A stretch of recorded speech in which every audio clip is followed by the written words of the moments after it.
Good morning, and welcome to Thought for the Day for Friday the 24th of March.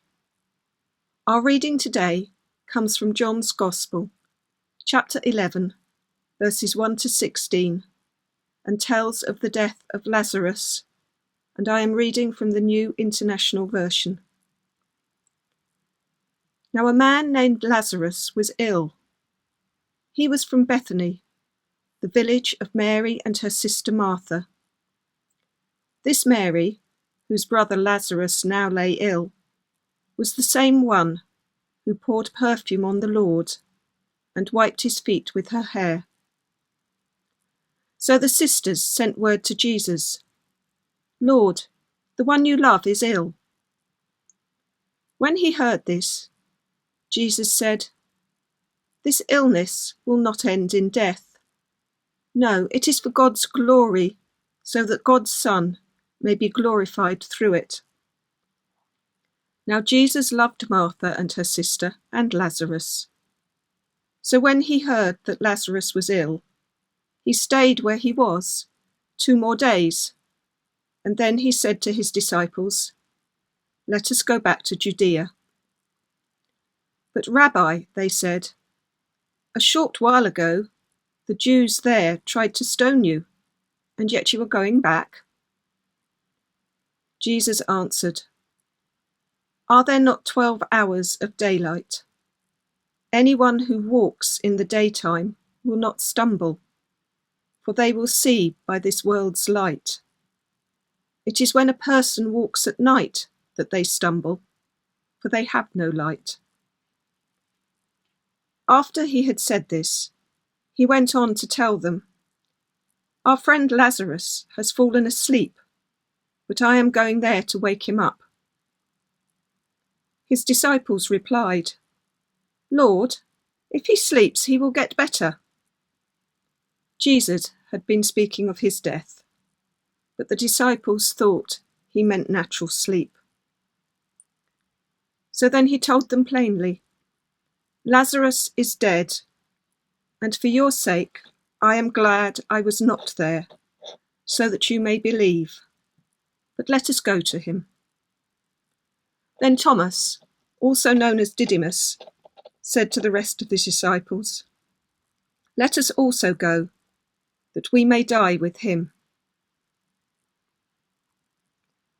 This is a well-known story and leads into the last of the 7 miracles outlined in John's Gospel, the resurrection of Lazarus.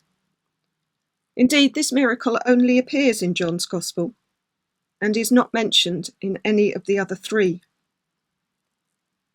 It may seem strange to us that Jesus, who loved Lazarus, Martha and Mary, and had often stayed with them, did not respond immediately when told of Lazarus' illness.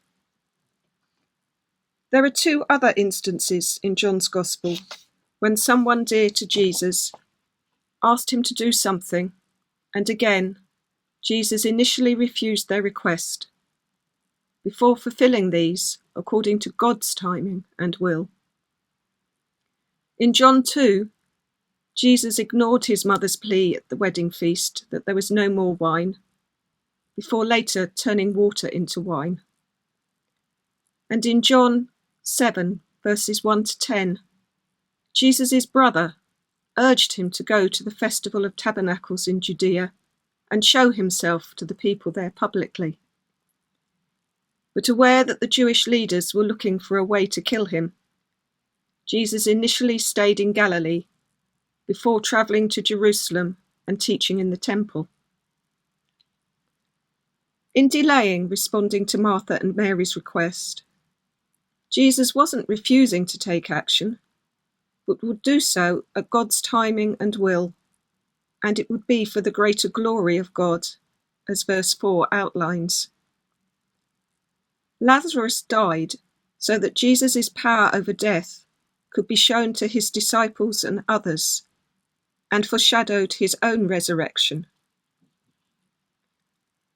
Jesus' disciples were incredulous that he would return to Judea, where he was a wanted man. But Jesus responded by saying he still had work to do. The 12 hours of daylight mentioned in verse 9 has been interpreted as a metaphor for the time allotted by God for the earthly work of Jesus, with daylight symbolizing the knowledge of God's will and guidance. So what can we take away from this passage? I would suggest that there are 3 pointers. Firstly, like Martha and Mary, when we need extraordinary help, Jesus offers extraordinary resources if we would but call on him.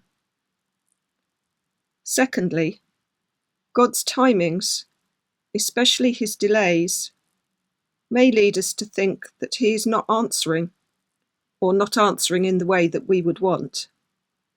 But he will meet all our needs according to his timing and purpose.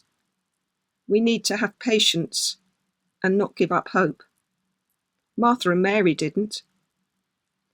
Thirdly, God can bring good out of any bad situation. So may you have a blessed day and a wonderful weekend.